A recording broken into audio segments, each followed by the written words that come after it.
고린도후서 8장 1절에서 5절 말씀.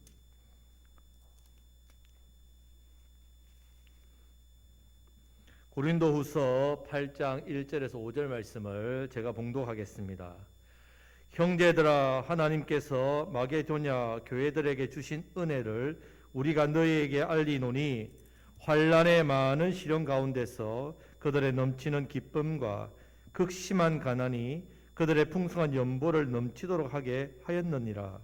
내가 증언하노니 그들이 힘대로 할 뿐 아니라 힘에 지나도록 자원하여 이 은혜와 성도 섬기는 일에 참여함에 대하여 우리에게 간절히 구하니, 우리가 바라던 것뿐 아니라 그들이 먼저 자신을 주께 드리고 또 하나님의 뜻을 따라 우리에게 주었도다.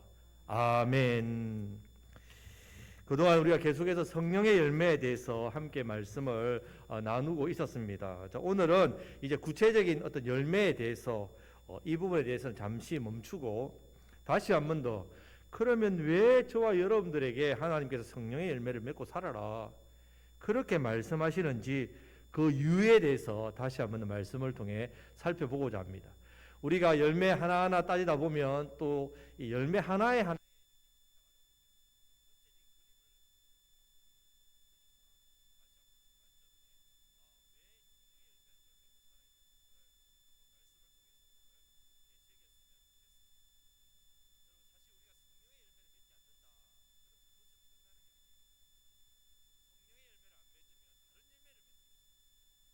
열매가 무엇이냐면 육체의 소욕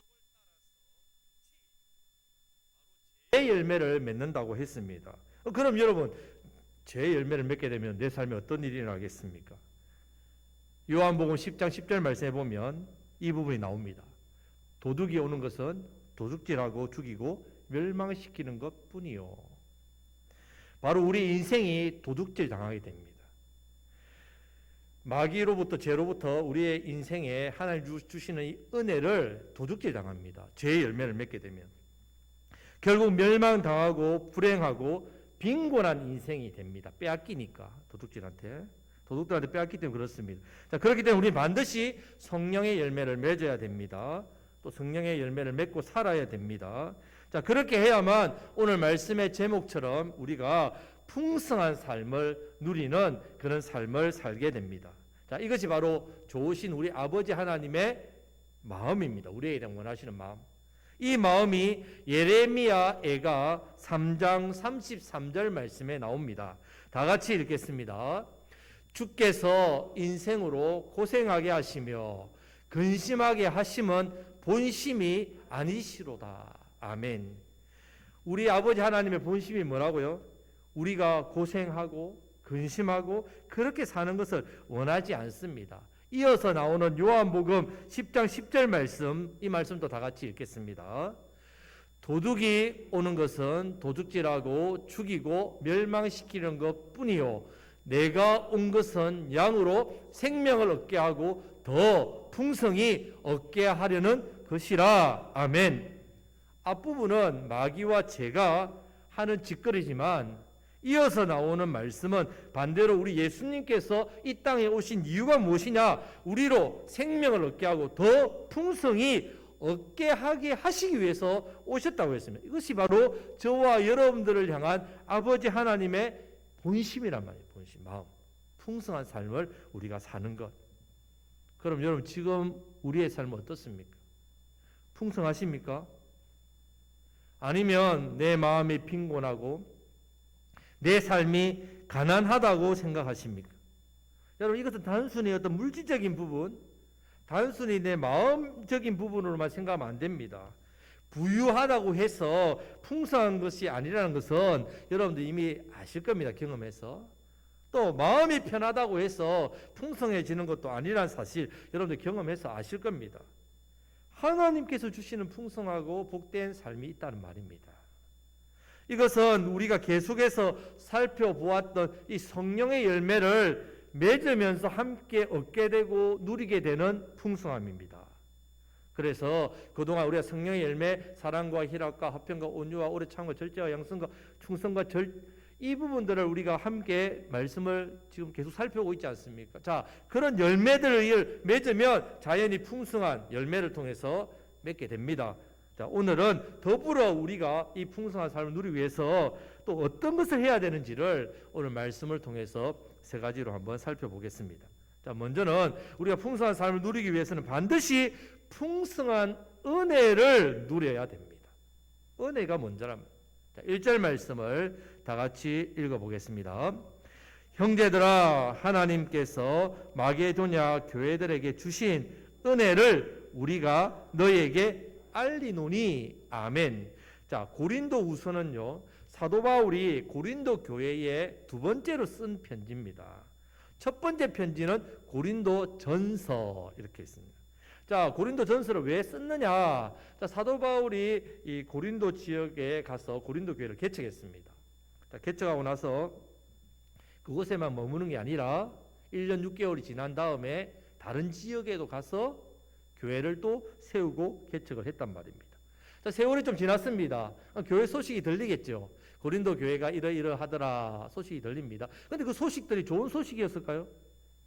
좋은 소식이 들려야 되는데 교회 안에 많은 문제들이 있다는 그런 내용의 소식들만 들었단 말이에요. 얼마나 가슴이 아프겠습니까? 자기가 떠나온 뒤에 교회가 참 이렇게 은혜롭게 잘 성장해야 된다는 이야기를 들어야 되는데, 자, 이런 이야기를 들으니까 사도 바울이 마음을 달아서 편지를 씁니다. 그것이 바로 고린도 전서입니다. 권면을 하고 책망을 하고 돌이키라고 그렇게 보냈습니다. 그런데 참 감사하게도 이 편지를 보내고 이 성도들이 이 편지를 읽고 어떻게 회개하고 돌이켜서 회복되었단 말이에요. 잘 되었단 말입니다. 그러니까 사도 바울이 기뻤지요. 그래서 이 기쁜 소식을 듣고 나서는 이제는 어떻게 해요? 더 풍성한 삶을 좀 누리십시오. 문제가 해결되었으니까. 그래서 쓴 편지가 고린도 후서입니다.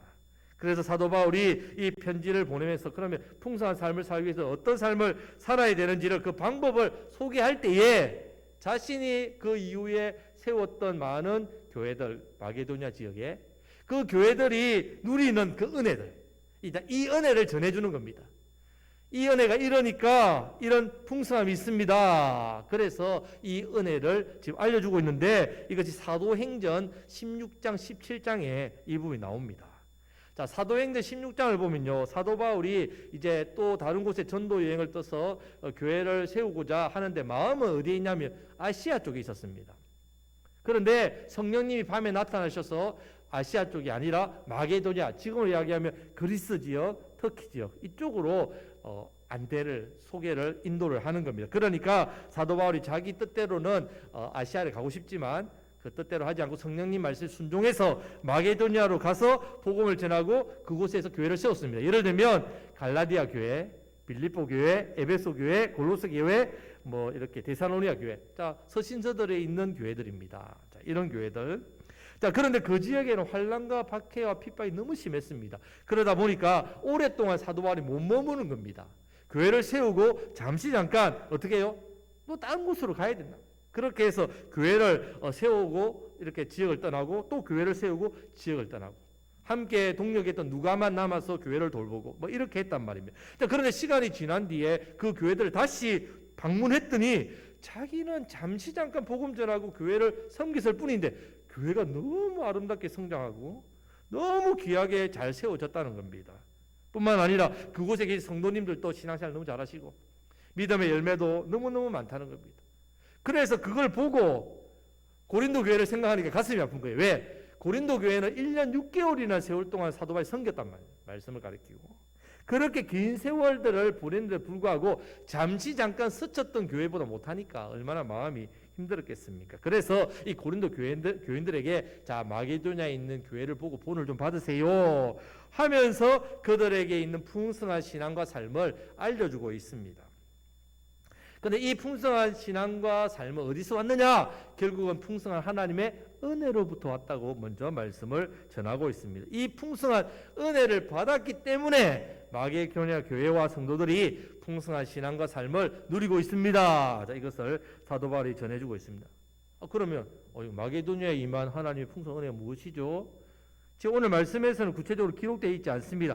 하지만 우리가 사도행전 16장, 17장 말씀을 보면요, 마게도냐 지역에 복음을 전할 때 하나님의 은혜가 어떻게 임했는지를 우리가 볼 수 있습니다. 예를 들면요, 자, 빌립보 교회 어떻게 세워졌느냐? 자, 사도 바울과 또 다른 신라라는 사람이 함께 이 빌립보 지역에 갔단 말입니다. 그런데 귀신 들린 여종이 있었습니다. 이 귀신 들리다 보니까 점을 치는 거예요. 그 주인이 이 여종 때문에 돈을 벌었습니다. 근데 이 여종이 얼마나 괴로운지 귀신 때문에 사도 바울이 지나가니까 하나님의 사람인 줄 알고 살려주세요. 나 좀 살려주세요. 사도 바울이 몇 번을 지나다 마음이 걸려서 귀신을 예수님의 이름으로 쫓아내 버렸습니다. 자, 그러니까 이 여종이 이제 점을 칠까요? 못 칠까요? 못 치지요. 그러니까 주인이 열을 받은 거예요. 왜? 밥벌이가 됐는데 이 여종 때문에. 점을 못 치니까. 그래서 나쁜 사회 분위기를 흐린다 해가지고 고소를 했습니다. 고발을 했습니다. 자, 그러니까 이제 사도 바울이 잡혀갔다면 신라하고 밤에 거기 잡혀서 감옥에서 매를 맞고 고문을 당하고 옥에 갇혀가지고 벽에 묶여가지고 있는데 아야디야 죽을 것 같아. 하나님 제가 복음 전했는데 왜 이런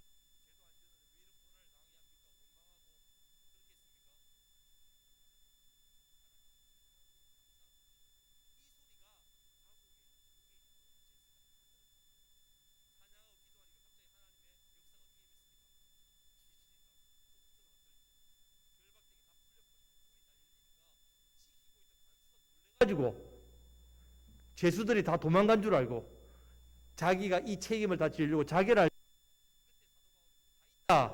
목숨 해하지 마라. 그랬더니 이 간수가 뭐라고 이야기하느냐? 내가 어떻게 하여야 구원을 얻을 수 있습니까? 그때 사도행전 16장 31절 유명한 말씀이죠. 주 예수를 믿으라. 그러면 너와 내 집이 구원을 얻으리라. 할렐루야. 그리고 간수가 가족들 다 모아놓고 말씀 듣고 은혜 받고 세례 받고 예수님 믿어서 그 모였던 가정이 교회가 됐단 말입니다. 하나님 놀라운 은혜의 역사죠. 이렇게 역사가 넘친 지역이 마게도냐 지역의 교회들입니다. 그래서 이 마게도냐 교회에 주신 하나님의 은혜는 뭐냐? 구원하시기 위한 놀라운 역사, 구원의 은혜란 말입니다.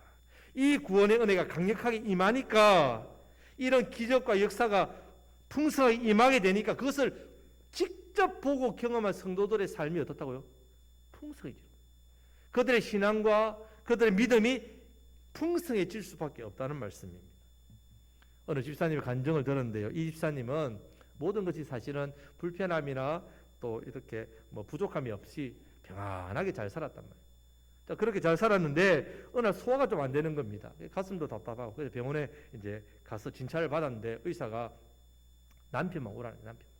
남편만 불러가지고 좀 심각합니다. 아무래도 또 위암인데 좀 위험한 수준에 이르렀다고 그렇게 이야기를 했습니다. 너무 충격이 컸죠. 가족들 자녀들 다 모아놓고 하나님 앞에 기도하는 하자 좀 이렇게 마음을 그래서 기도를 딱 하려고 하는데 갑자기 마음에 가장 먼저 드는 생각이 그동안 하나님께서 내게 베풀으신 은혜가 큰데 내가 이렇게 편안하게 또 신앙생활 잘했는데 내가 그렇게 생각해 보니까 구원받은 은혜에 대한 감사가 없다는 거예요. 내가 하나님의 자녀로 구원받은 것에 대해서 이게 얼마나 놀라운 큰 은혜인지를 깨닫지 못했다는 겁니다. 그래서 은혜에 대해서 감사하고 보답하기는커녕 그냥 사소한 소원들 아래 있고 기도 응답 뭐 되면 좋아하고 안 되면 또 불평하고 신앙에 대한 믿음에 대한 어떤 뜨거운 확신도 없고 그저 세상에서 편안하게 사는 걸로 만족하고 있다는 이 자신을 깨달은 거예요. 그래서 하나님 앞에 회개했습니다. 가족들에게 눈물로 호소하고 함께 가족들도 구원의 은혜에 대해서 감사하고 회개하고 그렇게 하나님 고쳐주시면 이 구원의 은혜에 더욱더 감사함으로 주신 사명 하나님 기뻐하신 삶 살겠습니다. 간절히 기도했습니다. 자, 이제 다시 병원에서 정밀검사를 좀 이렇게 하고 나서 결과가 나왔으니까 오라고 그렇게 찾아갔는데 의사가 고개를 까우뚱하면서 아유 이게 단순한 위궤양이네요. 알고 보니까 병원에서 같은 이름의 환자가 있는데 다 이름이 같은데 다른 차트를 보고 자기하고 똑같은 이름을 가진 사람이 위암 말기로 위험한 사람인 거예요. 자기는 위궤양인데 그렇게 결과를 하면서 아이고 죄송하다고 차트가 바뀌어가지고 실수했다고. 그리고 나서는 가족들이 모여가지고 먼저는 하나님 은혜 감사했습니다. 차고 있고 실수한 의사를 욕한 게 아니고 병원에 고소장을 쓴 게 아니고 깨달은 거죠. 하나님의 그 놀라운 구원의 은혜 이번 일을 통해서 내가 받은 이 구원의 은혜를 회복하는 게 얼마나 귀한 일인지 감사하면서 그렇게 깊이 느끼면서 신앙생활을 다시 새롭게 잘했다는 그런 간증을 들었습니다. 성도 여러분, 우리가 구원받았습니다. 하나님 자녀 되었지요. 성령의 사람으로서 이제 성령의 열매를 맺고 사는 것. 예. 당연한 것 같습니까? 그렇지 않습니다. 얼마나 큰 은혜인지를 여러분들 깨달으셔야 됩니다. 우리가 구원받은 은혜, 이 은혜를 깊이 있게 깨달아야만 내 삶에 어떻게 하나님의 풍성한 은혜가 임합니다. 이것을 내가 깨닫고 앞으로 은혜를 보답하는 마음으로 구원의 그 은혜에 감사하는 마음으로 살겠다 이렇게 결심하는 순간 내 안에 풍성한 은혜가 찾아옵니다. 여러분, 그 은혜가 우리의 삶을, 우리의 신앙을 더욱더 풍성하게 만들어줍니다. 성도 여러분, 그래서 우리가 풍성한 삶을 내가 살기를 원한다면 먼저 이 풍성한 은혜, 이 구원의 은혜를 우리가 구원받았다는 것, 성도가 구원받았다는 것 단순히 내가 죽을 때 지옥 안 갑니다.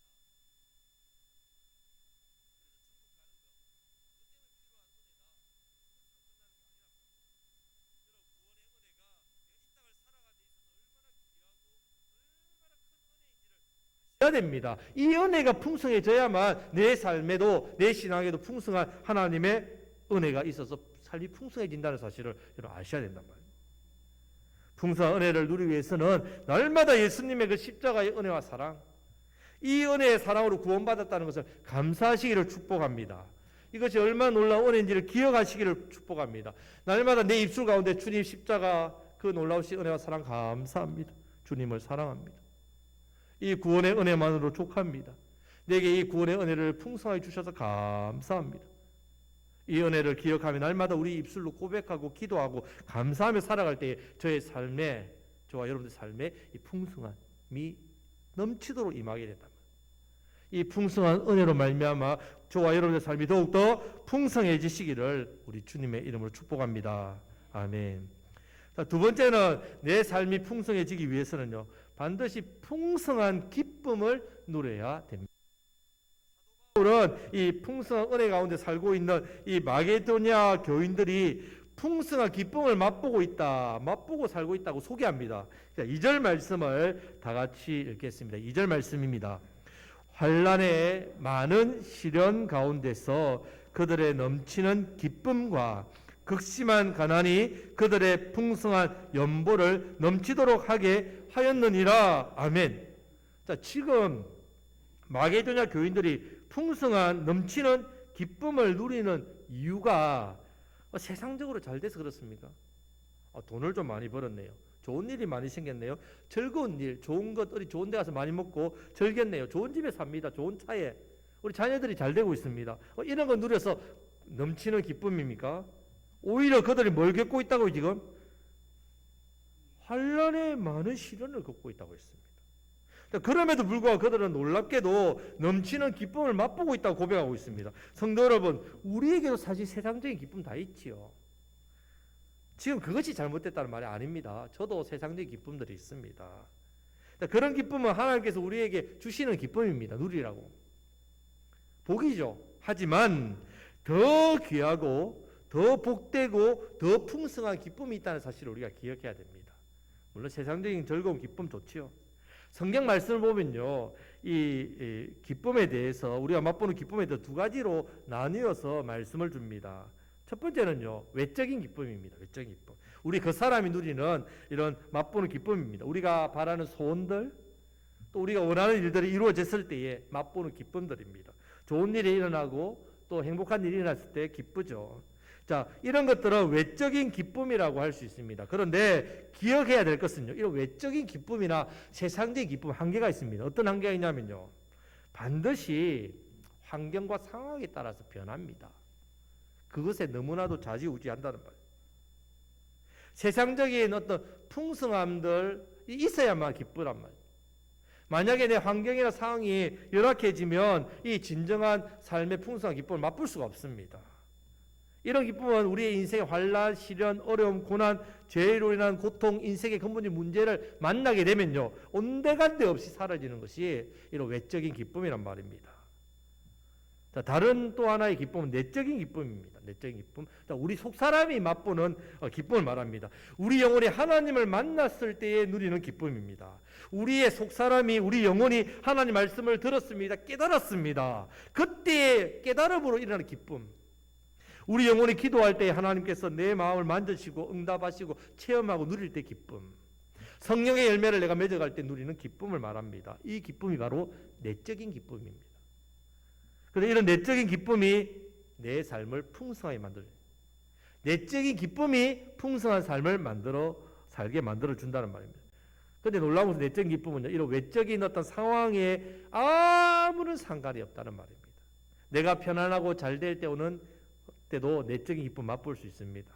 심지어 반대로 내 인생의 어떤 위기를 만난 가운데서도 내적인 기쁨을 맛볼 수 있습니다. 오늘 말씀대로 큰 환난이나 시련과 고통 속에서도 내적인 기쁨은 맛볼 수 있습니다. 아플 때에도, 인생의 무거운 짐을 지고 갈 때에도, 문제와 어려움을 만났을 때에도 이 내적인 기쁨은 사라지지 않습니다.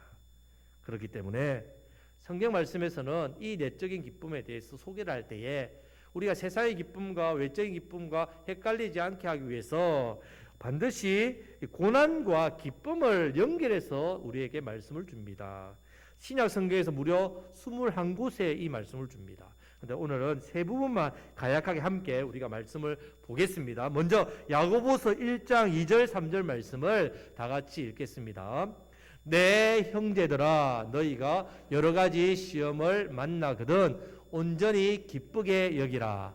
이는 너희 믿음의 시련이 인내를 만들어내는 줄 너희가 알미라. 아멘. 온전히 기쁘게 여기라. 이 내적인 기쁨입니다. 자, 두 번째는 골로새서 1장 24절 말씀을 같이 읽겠습니다.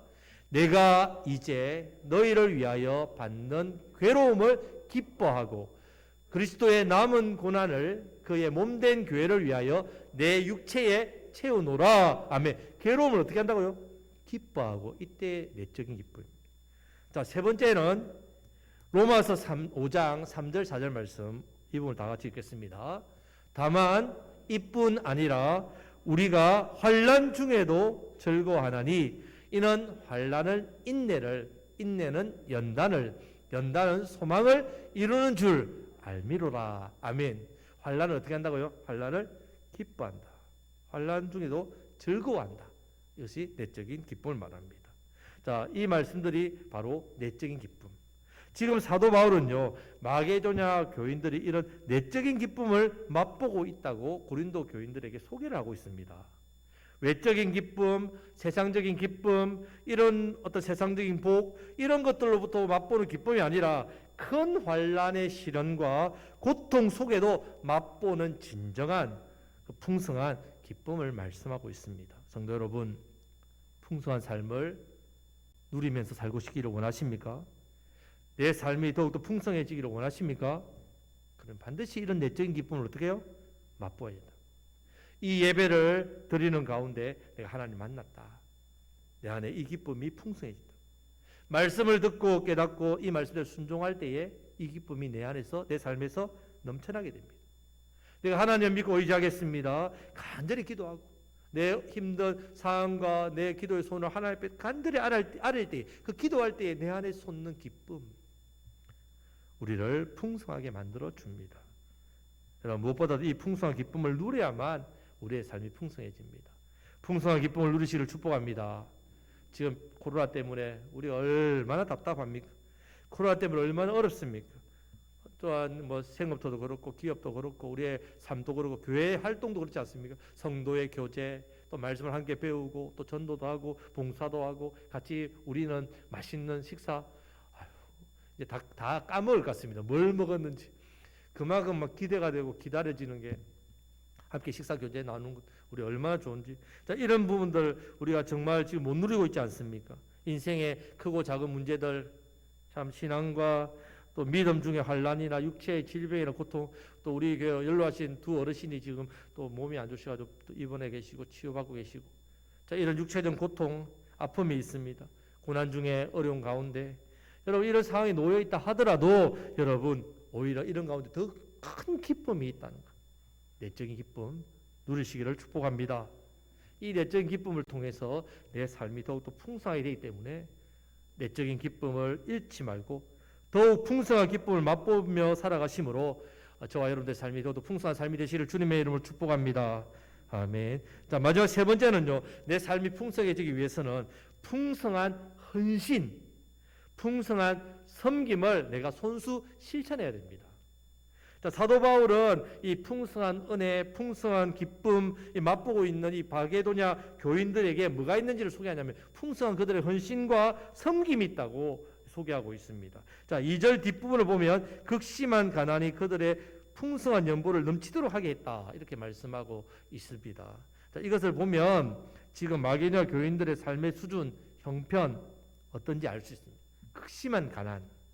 그들이 극심한 가난 중에 살고 있습니다. 자, 그런데 그런 극심한 가난 속에서 연보를 했다. 이 연보는 오늘 이야기 우리 교회 헌금을 맞아, 헌금. 자, 여러분 연보를 못하게 만든 것이 아니라 오히려 극심한 가난 때문에 오히려 더 풍성하게 연보를 했다. 어떻게 도대체 이런 일이 있을 수 있단 말이죠. 이해가 안 됩니다. 여러분 보통 사람은 좀 여유가 있어야 헌금하지 않습니까? 내가 좀 여유가 있어야 다른 사람을 위해서 내가 좀 뭐 기부도 하고 또 물질로 또 도울 수도 있고. 내가 지금 극심한 가난 중에 있는데 내가 지금 내 먹을 것도 부족한데 어떻게 이런 극심한 가난이 오히려 더 풍성한 연보를 넘치게 하겠습니까?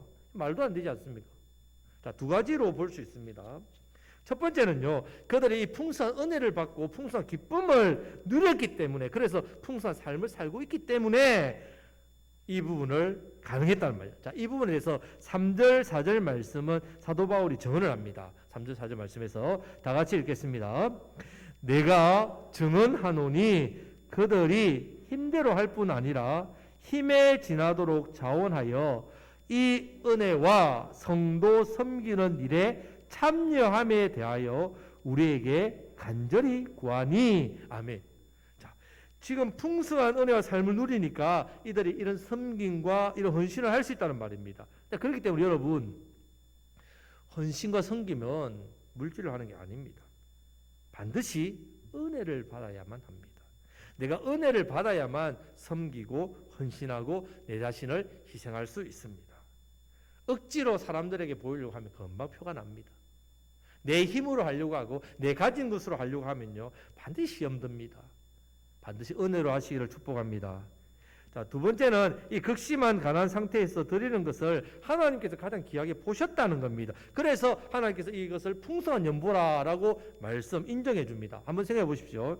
자, 부자가 가지고 있는 만 원이랑 아주 가난한 사람이 가지고 있는 만 원은요, 같은 만 원이지만 하늘과 땅 차이죠.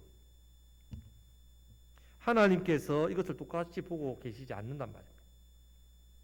하나님께서 보시는 것은 우리가 얼마나 드렸는 것을 중요하게 보시는 게 아니라 내 힘대로 내 최선을 다해 자원하여 내 마음으로 드린 것이 더 중요하고 더 소중하게 보신단 말이에요. 드린 것을. 자, 그런데 놀라운 것은요, 이렇게 풍성한 헌신과 섬김을 실천하게 되면요, 그 뒤에 어떤 일이 일어나냐, 내가 가난해지고 내가 더 없어지는 게 아니라 우리의 삶이 더욱더 풍성해진다고 말씀합니다. 많이 하고 대단하게 하고 크게 멋지게 헌신하고 섬기는 것, 그것 보고 풍성한 헌신이다, 풍성한 섬김이라 말씀하고 있지 않습니다. 여러분, 내 힘대로 자원해서 헌신하고 섬기는 것을 어떻게 해요? 풍성한 헌신, 풍성한 섬김, 이렇게 말씀하고 있습니다.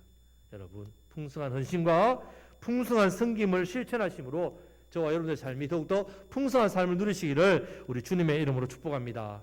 아멘. 말씀 맺겠습니다. 사랑하는 성도 여러분, 진짜 계속해서 이 코로나가 너무 끝이 없지 않습니까? 극심하다 보니까 지금만큼 삶이 불안하고 답답하고 무기력하고 힘든 시기도 참 우리 인생 여정 가운데 이런 것도 참 드물지요. 그러다 보니까 자연스럽게 내 영혼도 내 마음도 내 인생도 내 삶도 똑같은 모습이 됩니다. 사회처럼 코로나로 인해서 이렇게 답답한 것처럼 내 삶도 그렇게 답답해지고 있지 않습니까? 그런데 여러분, 이런 상황 속에서 하나님께서는 우리가 이런 상황과 환경과 똑같이 답답하고 가난하고 메마르고 불평하고 근심하고 염려하고 고난 가운데 살기를 원치 않습니다. 하나님 본심이 아니시라 했습니다. 여전히 이런 것들을 초월해서 우리가 더욱더 풍성한 삶을 살기를 우리 아버지는 원하신다는 말입니다. 그런데 그냥 자연스럽게 이 풍성한 삶이 누려지고 주어지는 게 아닙니다. 반드시 먼저는 하나님께서 우리에게 주시는 이 풍성한 은혜, 이 은혜를 먼저 누려야 됩니다. 이 은혜는 무슨 은혜를 했습니까? 구원의 은혜를 했습니다. 똑같습니다. 저와 여러분들이 받은 똑같은 은혜입니다. 어떤 사람은 구원의 은혜가 많이 주어지고 어떤 사람은 구원의 은혜가 작게 주어지고 아닙니다. 십자가의 은혜는 똑같이 무한히 우리에게 주어진 은혜입니다. 이 은혜를 여러분 감사하시기를 바랍니다. 한번 구원의 은혜, 그냥 한번 반짝 내가 구원받았다. 이제 구원받았으니까 걱정 없지. 그때 반짝 한번 누리는 은혜로 생각하시면 절대로 안 됩니다. 날마다 이 은혜에 감사하고 감격해야 됩니다. 이 십자가의 은혜에 늘 감사하고 기억하며 살아야 됩니다. 여러분, 예수님의 십자가의 사랑과 은혜로 내가 구원받아 하나님 자녀가 되었다는 거 늘 감사해야 돼요. 얼마나 큰 은혜인지. 그것을 감사하고 고백하고 그 은혜에 내가 보답하며 살겠다고 결심하고 실천하는 순간 여러분 삶이 풍성해집니다. 저와 여러분 삶이 넘치도록 그 하나님의 풍성한 은혜가 임한다는 말입니다. 자, 그리고 풍성한 기쁨을 누려야 됩니다. 세상적인 어떤 외적인 기쁨이 아니라 내적인 기쁨, 내 마음과 영혼에 주어진 하나님의 부으시는 그 기쁨. 이 기쁨은 하나님을 만날 때 누리는 기쁨입니다. 말씀을 깨닫고 순종할 때 누리는 기쁨입니다. 기도할 때 하나님께서 응답하시고 기도 가운데 주시는 기쁨입니다. 성령의 열매를 맺을 때 얻게 되는 기쁨입니다. 내가 그렇게 세상적인 어떤 기쁨에 빠져있지 않게 만드는 진정한 기쁨입니다. 마지막으로 풍성한 헌신과 섬김을 실천해야 됩니다. 많이 하는 게 중요한 게 아니라 자원하고 내 힘 닿는 대로 최선을 다해서 감사함으로 섬길 때에 우리 하나님께서 풍성한 헌신이다, 풍성한 섬김이다 인정해 주시면서 더불어 내 삶을 어떻게 해요? 풍성하게 만들어 주신다는 말입니다. 이 세 가지를 기억하시고 실천하심으로 더욱더 풍성한 삶을 누리시기를 축복합니다. 그래서 지금 세상을 보십시오. 많은 사람들 더 피폐하고 더 우울해하고 더 불안해하고 더 외로워하고 더 답답해하고 더 힘들어하는 많은 영혼들이 우리 주변에 있지 않습니까? 우리의 풍성함을, 우리의 풍성한 삶과 은혜를 전하시고 그들을 살리시고 격려하시고 그 영혼들에게 예수님의 사랑을 전가하시고 위에 기도하시고 예수님의 자기 희생적인 사랑을 가지고 실천하시면서 섬기심으로 많은 영혼을 살리시는 기쁨을 전하시는 저와 여러분들이 다 되시기를 주님의 이름으로 축복합니다. 아멘. 기도하겠습니다.